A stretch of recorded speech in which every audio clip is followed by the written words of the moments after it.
ठीक ठाक सब लोग बढ़िया। चलिए गुड, बहुत बढ़िया।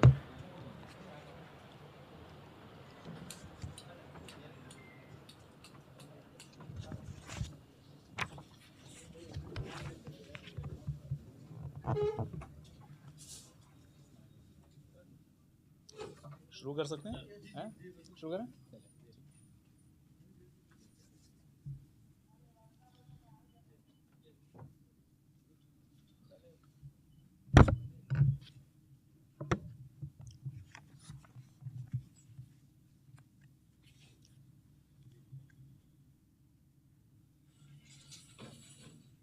आप सभी लोगों का केंद्रीय चयन पर्षद सिपाही भर्ती की तरफ से इस संक्षिप्त प्रेस वार्ता में सभी लोगों का स्वागत है। आप जानते हैं कि हमने 11 मार्च 2025 को विज्ञापन 1/2025 प्रकाशित किया था 19,838 सिपाहियों की भर्ती के लिए। तो उसी की प्रक्रिया को आगे बढ़ाते हुए अब हम इसकी लिखित परीक्षा आयोजित करने जा रहे हैं। उससे पहले मैं थोड़े से आंकड़े दे दूं।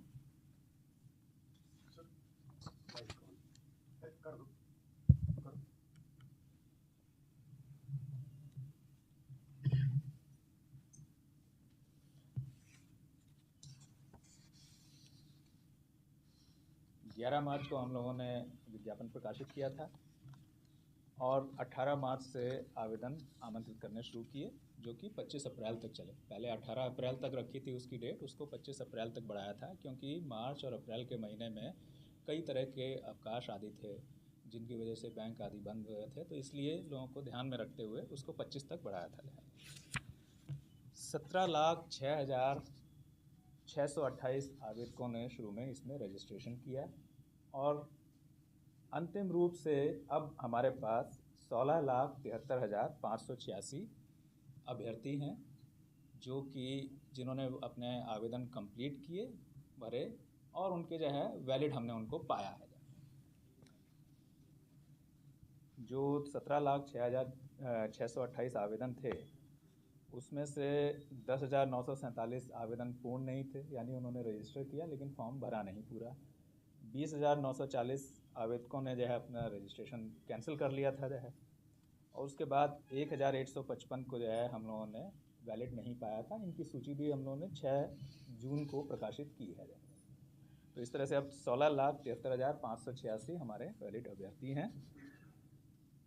इनकी परीक्षा हम 16 जुलाई 2025 से प्रारंभ करके 3 अगस्त 2025 तक के बीच में 6 चरणों में लेंगे।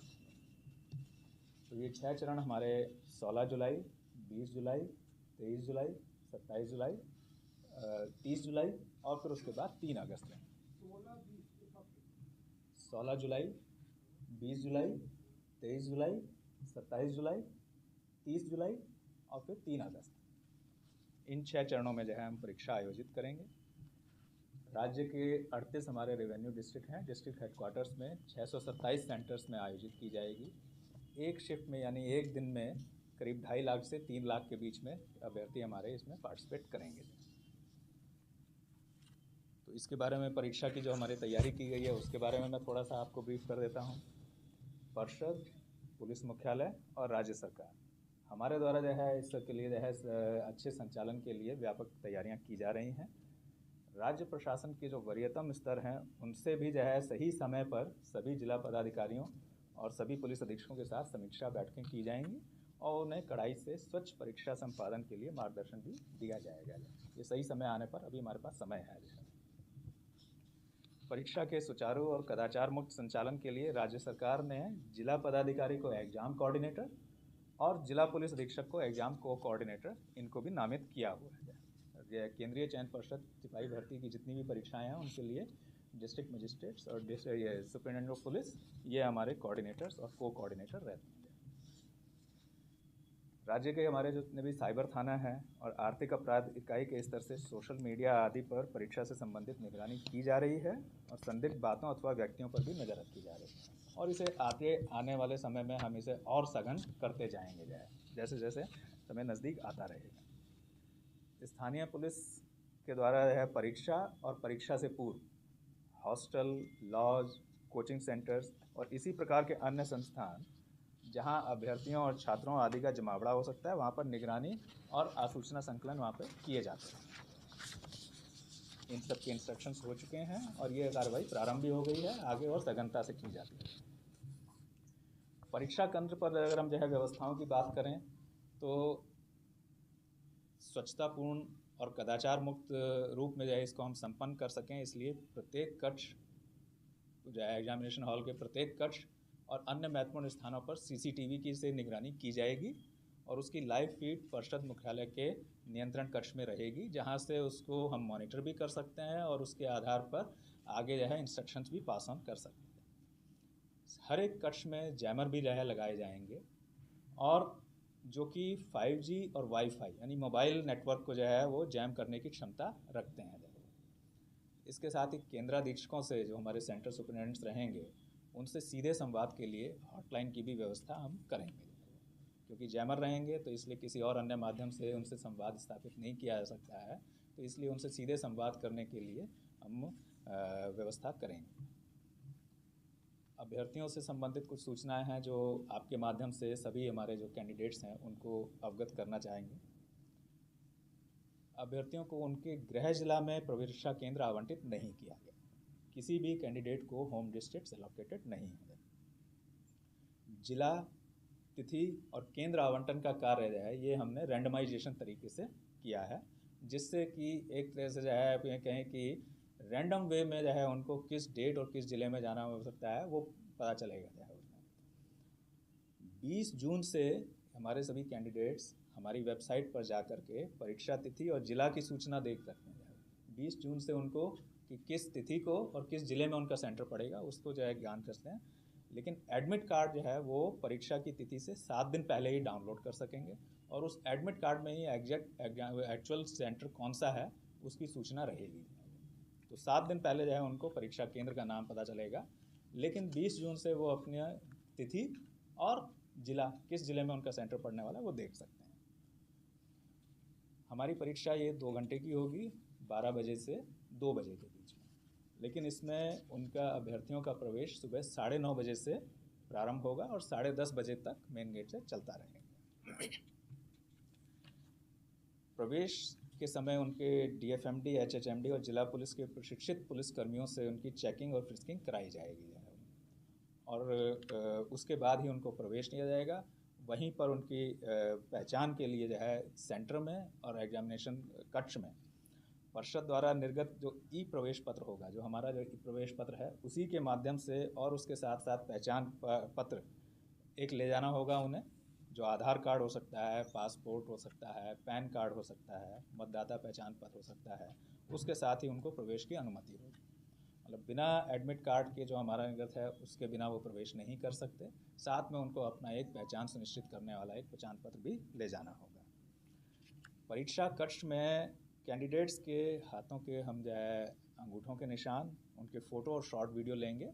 ये हमारा जो है उनका बायोमेट्रिक्स कलेक्शन रहेगा, जिसका उपयोग हम उस समय उनकी पहचान के लिए और बाद के जो चरण होंगे उसमें भी जो है उनकी पहचान करने और इम्पर्सोनेशन यानी पररूप धारण की संभावनाओं को नकारने के लिए उपयोग करेंगे। जो है इनका अभ्यर्थी परीक्षा केंद्र में किसी भी तरह की लेखन सामग्री जैसे पेन, पेंसिल वगैरह नहीं ले जा सकेंगे।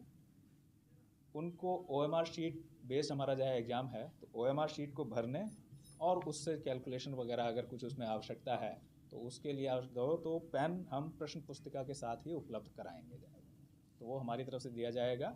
उनको किसी भी तरह की लेखन सामग्री और जो दूसरी चीज़ों पर प्रतिबंध रहता है, इलेक्ट्रॉनिक सामान वगैरह जो है उस सब पर तो प्रतिबंध रहेगा ही, लेखन सामग्री भी वो नहीं ले जाएंगे, उनको हमें उपलब्ध कराएंगे।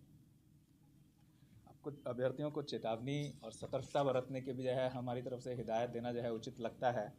तो उसके लिए कि सभी अभ्यर्थियों को हमारी तरफ से हम आगाह करते हैं कि वो सोशल मीडिया या अन्य किसी माध्यम से दुष्प्रचार अथवा झांसे में ना आए, उससे बचें। वो ये एक तरह के साइबर फ्रॉड का अवैध वसूली का माध्यम हो सकता है। इसकी सूचना तुरंत जो है वे नज़दीकी पुलिस थाना या साइबर थाना को दें। अगर उनको किसी भी तरह से किसी माध्यम से कोई कांटेक्ट करने, अप्रोच करने की कोशिश करता है एग्ज़ाम से संबंधित किसी बात में किसी तरह के प्रलोभन का या कोई और दूसरे झूठे आश्वासन का, तो इमीडिएटली वो थाने को सूचित करें और हो जाएगा। ये अवैध उगाही का ही माध्यम होगा, इसके अलावा इसका और कुछ नहीं है। परिषद के स्तर से भी जो है किसी अभ्यर्थी को दूरभाष, मोबाइल या सोशल मीडिया के माध्यम से व्यक्तिगत संपर्क नहीं किया जाता है। इसकी मैं साफ साफ बता दूँ कि जैसे है हमारे यहाँ से नहीं किया जाता है। परिषद और अभ्यर्थियों के बीच में जो संवाद है उसका माध्यम हमारी जो है वेबसाइट है, उस पर जो सूचनाएं हम प्रकाशित करते हैं, या अभ्यर्थियों के आवेदन में जो रजिस्टर्ड ईमेल या मोबाइल नंबर हैं उन पर जो प्री रिकॉर्डेड ग्रुप मैसेजेस हैं उनके माध्यम से हम उनको जो है करते हैं, और कोई दूसरा माध्यम हमारे यहाँ से नहीं है। अगर इसके अतिरिक्त किसी अन्य स्वरूप में कोई हमसे संपर्क करता है या प्रयास करता है तो इसकी सूचना थाने को दें जाए। एक बात और कि परीक्षाओं की निष्पक्षता और स्वच्छता को बनाए रखने के लिए बिहार सरकार ने बिहार लोक परीक्षा अनुचित साधन निवारण अधिनियम 2024 जैसा कड़ा कानून अधिनियमित किया है। तो 2024 में उसकी अनुसूची में भी जो है हमारा केंद्रीय चयन पर्षद सिपाही भर्ती की परीक्षाएं जो आयोजित करते हैं वो सब उसमें सम्मिलित हैं। यानी कि हमारी जो भी परीक्षाएं हैं वो उस एक्ट के तहत जो है उसमें हमारी जो है लागू है, जो हमारा एक्ट उसमें जो है जो। अब इस अधिनियम में अगर देखें तो किस तरह के कड़े प्रावधान हैं, तो इस अधिनियम में अभ्यर्थी परीक्षा में संलग्न पदाधिकारी किसी संस्थान अथवा व्यक्तियों द्वारा संगठित रूप में तथा सेवा प्रदाता आदि के द्वारा, यानी जो एजेंसी जो है सर्विस प्रोवाइडर्स हैं आदि के द्वारा परीक्षा की शुचिता को दूषित करने, प्रश्न पत्र लीक करने, उत्तर पुस्तिका आदि से छेड़छाड़ करने, प्रारूप धारण, अनुचित साधनों को सुगम बनाने के लिए सुरक्षा उपायों का उल्लंघन करना। जैसा मैंने कहा कि बायोमेट्रिक्स हम लेंगे, उनमें अगर कोई व्यवधान पैदा करता है या आनाकानी करता है तो वो भी इससे कवर्ड है। या उनसे छेड़छाड़ करना, धोखा देने या धनीय लाभ, यानी कि जो है कि वो झूठा बता करके कि जो है कि पेपर ये है, ये प्रश्न आएंगे, ये जो है उससे, तो ये सब जो है जाली वेबसाइट आदि अपराधों को दंडनीय बनाया गया है। और इन अपराधों के लिए 3 वर्ष से 10 वर्ष तक की सजाएं हैं और जुर्माना है जो कि 1 करोड़ अथवा उससे अधिक भी हो सकता है। और सेवा प्रदाताओं और अन्य संस्थानों के स्तर से संगठित रूप में किए गए अपराधों के लिए परीक्षा की समानुपातिक लागत की वसूली भी की जा सकती है, उनकी संपत्ति की कुर्की और उसका संपहरण भी किया जा सकता है। तो इस तरह के कड़े प्रावधान इस एक्ट में रखे गए हैं और ये एक्ट हमारे द्वारा जो आयोजित जो परीक्षा है उसमें लागू है। ये सभी अपराध जो है संज्ञेय हैं, गैर जमानतीय हैं और नॉन कंपाउंडेबल हैं, यानी अशमनीय हैं, और इनका इन्वेस्टिगेशन डीएसपी या उससे वरीय पदाधिकारी करेंगे। तो इससे आप अंदाज़ा लगा सकते हैं कि गंभीरता इन परीक्षाओं की और उनकी परीक्षाओं की स्वच्छता के प्रति राज्य सरकार की कितनी है। अंत में मैं ये कहूँगा कि परिषद स्वच्छ और कदाचार मुक्त वातावरण में परीक्षा और चयन आयोजित करने के लिए कटिबद्ध है और इसके लिए सारी व्यवस्थाएं कर रही है, कर भी ली हैं, अधिकतर हो गई हैं, और इसके लिए सभी अभ्यर्थियों, उनके अभिभावकों तथा राज्य की जनता से हम लोग सहयोग की अपेक्षा रखते हैं। जैसा आप जो है पिछले 1/2023 के पूरा जो है हम लोग विज्ञापन करके उसका जो है कर सके, तो उसमें भी हमारा जो है सहयोग हमको जो है जनता का, अभ्यर्थियों का, सबका जो है बहुत मिला था, जिसकी वजह से हम बहुत स्वच्छता से उसे कर सके।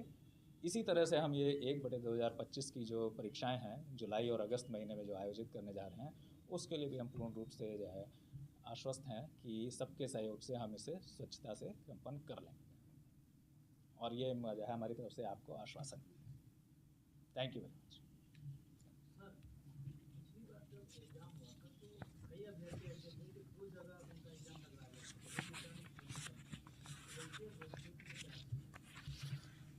उनको चुनाव करना होगा किस में जाएं। हमने अपनी परीक्षाओं की तिथियां पहले से ही दे दी थी और सब जगह से जो है, तो अगर इसमें हम जो है उनकी कोई मदद नहीं कर पाएंगे, हमारी परीक्षाओं में जो है कोई परिवर्तन नहीं होगा, उनको चुनाव करना होगा कि कहाँ जो है जाएँ, अगर कहीं कोई किसी तरह का क्लैश है। वैसे मेरी जानकारी में अभी कोई ऐसा नहीं आया। सर, पेपर लीक रोकने के लिए क्या प्रिकॉशन किया जा रहा है या क्या जाएगा? बहुत सारी व्यवस्थाएं हैं। जैसा आप देखें कि जो है कि 1/2023 में हमने व्यवस्थाएं की थी जिससे जो है प्रश्न पत्र लीक नहीं हुआ। तो आपको मैं इतना ही कह सकता हूं कि अब जो व्यवस्थाएं या जो कार्यवाही होंगी उनसे सख्त ही होंगी, कम नहीं होंगी। सर, सेंटर में जो अव्यवस्था होती है वो जब कैंडिडेट जो शिकायत करते हैं कि कहीं पानी की समस्या है, कहीं टॉयलेट की समस्या है, कहीं बेंच टूटी हुई है, रूम में लाइट्स नहीं है, इसकी जिम्मेवारी किस पे होती है सर, पार्षद की, परिषद की या डीएमसी की? देखिए, इसके लिए सेंटर के चयन में भी जो है हमने जो है अपनी चेकलिस्ट में इन सब चीज़ों को रखा है। इसके साथ साथ जो है जो हमारे डिस्ट्रिक्ट के कोऑर्डिनेटर्स हैं, एग्ज़ाम कोऑर्डिनेटर्स, उनसे हमने जो है निर्देश भी दिया है, अनुरोध भी किया है कि सबकी चेक करा लें और ऐसी कोई स्थिति नहीं हो, इसको जो है सुनिश्चित करें जाए वो। और जो है कि क्योंकि गर्मी का समय है, इसलिए पर्याप्त संख्या में जो है पानी वगैरह की व्यवस्थाएं करके रखें, बिजली की व्यवस्थाएं करके रखें, जनरेटर वगैरह के लिए और पानी आदि के लिए चतुर्थ वर्गीय कर्मियों वगैरह के लिए, इन सब के लिए भी हम केंद्राधीक्षकों को राशि भी उपलब्ध कराते हैं। सर, चूंकि पेपर कटिंग अभी निकला